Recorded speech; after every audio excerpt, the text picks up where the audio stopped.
আপনার গাছে এখনও মুকুল আসেনি, আপনি চিন্তিত আছেন।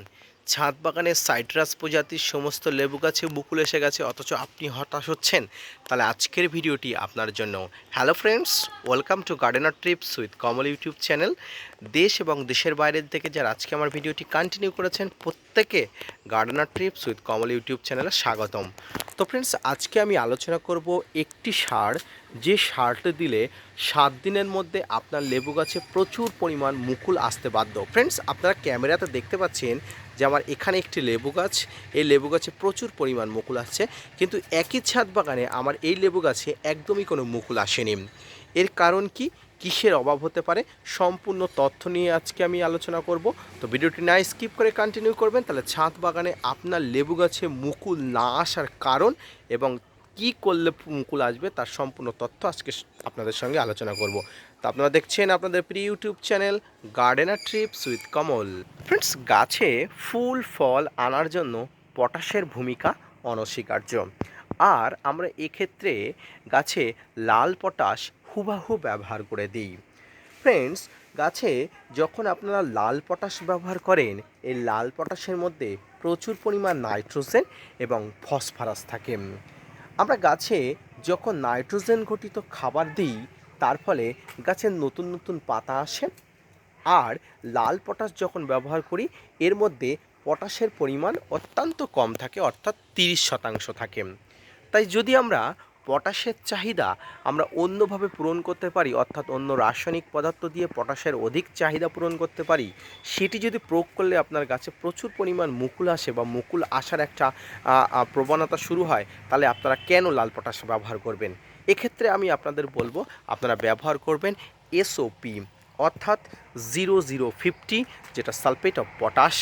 ফ্রেন্ডস, এই 0050 বা সালফেট অফ পটাশের মধ্যে আপনারা 50% পটাশ পাবেন এবং ফসফরাসও পাবেন। এই 0050 যদি আপনার ছাদ বাগানের লেবু গাছে অত্যন্ত 7 দিন অন্তর অন্তর আপনি ব্যবহার করে থাকেন, আপনার যে সমস্ত গাছে এখনও পুরনো ফুল আসেনি, সেই সমস্ত গাছে আপনার ফুল আসতে বাধ্য হবে। তো ফ্রেন্ডস, এবার আসুন আপনার এই লেবু গাছে এই 0050 বা লাল পটাশ কীভাবে প্রয়োগ করতে হয়, প্রয়োগ পদ্ধতি এবং প্রয়োগের ক্ষেত্রে যে সতর্কতা আছে, সম্পূর্ণ তথ্য নিয়ে আমি আপনাদের সঙ্গে আলোচনা করব।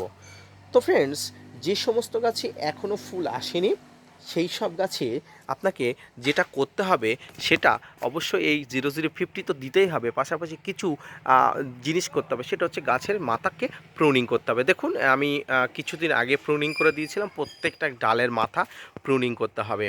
এবং এক্ষেত্রে আপনাকে এই 0050 বা সালফেট অফ পটাশ আপনি দুইভাবে প্রয়োগ করতে পারেন।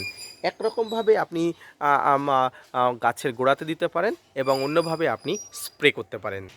তো আমি আপনাদের বলবো, আপনারা দুইভাবেই করবেন, অর্থাৎ গাছের গোড়াতেও যেমন করবেন, পাতাতেও স্প্রে করবেন। আপনারা 1 লিটার জলে 2 গ্রাম আপনারা এই 0050 নিয়ে আপনারা গাছের পাতাতে ভালো করে স্প্রে করে দেবেন।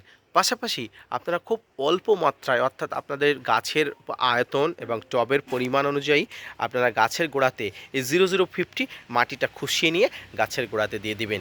এইভাবে কন্টিনিউয়াসলি আপনারা করতে থাকুন, 10 দিন বাদে বাদে বা 7 দিন বাদে বাদে।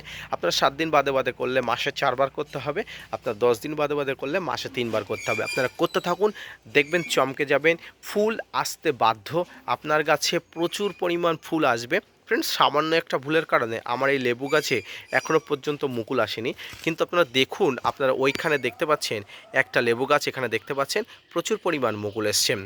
তাই এই লেবু গাছটিতে আমি এই ধরনের পরিচর্যা করছি। পাশাপাশি আপনার লেবু গাছে যদি এইভাবে মুকুল না আসে, আপনি যদি হতাশায় ভোগেন যে আপনার লেবু গাছে এত পরিচর্যার পরে মুকুল আসেনি, তো আজকের এইভাবে আপনি অবশ্যই এই এসওপি দিয়ে আপনার লেবু গাছে প্রচুর পরিমাণ মুকুল আনতে পারবেন।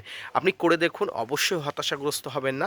আর কয়েকদিন বাদেই কিন্তু আপনি গাছে আর মুকুল আনতে পারবেন না, কারণ সিজন শেষ হয়ে যাচ্ছে, আর মুকুল আসা সম্ভব নয়। তাই এই মুহূর্তে আপনি এই পরিচর্যাটা করতে থাকুন, অবশ্যই এখনও মুকুল আসার অনেক সুযোগ আছে। তো আজকের ভিডিওটি এইভাবে যদি ভালো লেগে থাকে অবশ্যই একটা লাইক, কমেন্ট, শেয়ার এবং সাবস্ক্রাইব করে gardener tips with Kamal YouTube চ্যানেলকে সাবস্ক্রাইব করবেন এবং পাশে থাকবেন।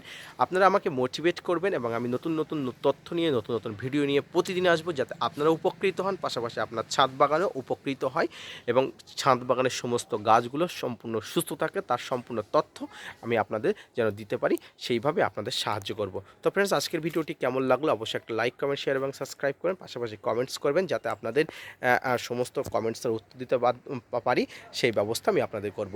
তো ফ্রেন্ডস, যারা আমার ছাদ বাগানের সমস্ত ভিডিও এখনও দেখেনি, আমার চ্যানেলে একটা প্লেলিস্ট আছে, প্লেলিস্টটা অবশ্যই চেক করবেন। সমস্ত ধরনের গাছের ভিডিও আমার এক প্লেলিস্টে রাখা আছে, আপনারা অবশ্যই দেখে নিতে পারবেন। তো ফিরে আসছি নতুন কোনো ভিডিও নিয়ে, ততক্ষণের সঙ্গে থাকবেন। ধন্যবাদ।